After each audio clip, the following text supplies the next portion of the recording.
દાંતીવાડાના પાંથાવાડામાં વિદ્યાર્થીઓ સાથે છેતરપિંડી થઈ ત્યારે બનાસકાંઠાના પાંથાવાડામાં 7 વિદ્યાર્થીઓ એજીએનએમ કોલેજમાં એડમિશન મેળવવા માટે એજન્ટનો સંપર્ક કર્યો હતો।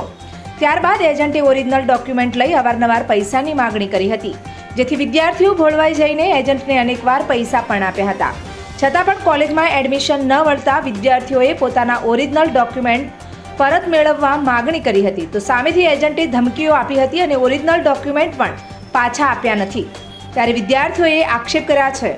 સમગ્ર ઘટનાની મળતી માહિતી મુજબ ભોગ બનનાર વિદ્યાર્થીઓએ જણાવ્યું હતું કે દાંતીવાડાના લાખણાસર ગામના પિયુષભાઈ બળવંતભાઈ ડાભી અને અલ્પેશભાઈ ડાયાભાઈ ડાભી અમારા સંપર્કમાં આવ્યા હતા અને અમને જણાવ્યું હતું કે જીએનએમ કોલેજમાં તમારું ફ્રીમાં એડમિશન કરાવી આપું। ત્યારબાદ તેમના જણાવ્યા અનુસાર અમોએ અમારા ઓરિજિનલ ડોક્યુમેન્ટ્સ આપ્યા હતા। ડોક્યુમેન્ટ્સ લીધા બાદ તેઓ અવારનવાર અમારી જોડે પૈસાની માગણી કરી હતી, તો અમે અવારનવાર પૈસા પણ આપ્યા હતા।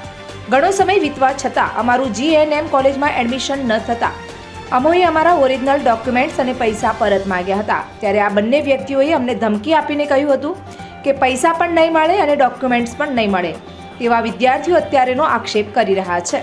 આ બાબતે પાંથાવાડાના સ્થાનિક રાજુ પરમારે જણાવ્યું હતું કે પિયુષ ડાભે અને અલ્પેશ ડાભે દ્વારા દાંતીવાડા તાલુકામાં 80થી વધુ વિદ્યાર્થીઓના જીએનએમ કોલેજમાં એડમિશન લેવડાવવા માટે ઓરિજિનલ ડોક્યુમેન્ટ્સ અને પૈસા લઈ છેતરપિંડી કરી છે।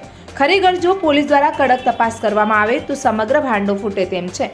આ બાબતે વિદ્યાર્થીઓને છેતરપિંડી હોવાનું જણાઈ આવતા પોતાના ઓરિજિનલ ડોક્યુમેન્ટ્સ અને પૈસા પરત મેળવવા પાંથાવાડા પોલીસ મથકે પહોંચીને લેખિતમાં જાણ કરી હતી। જોકે અત્યારે તમામ વિદ્યાર્થીઓના લેભાગુ એજન્ટ દ્વારા ઓરિજિનલ ડોક્યુમેન્ટ છીનવાઈ જતા વિદ્યાર્થીઓનું ભવિષ્ય અંધકારમય બની ગયું છે, પણ સાચી હકીકત પોલીસ તપાસ બાદ જ બહાર આવશે।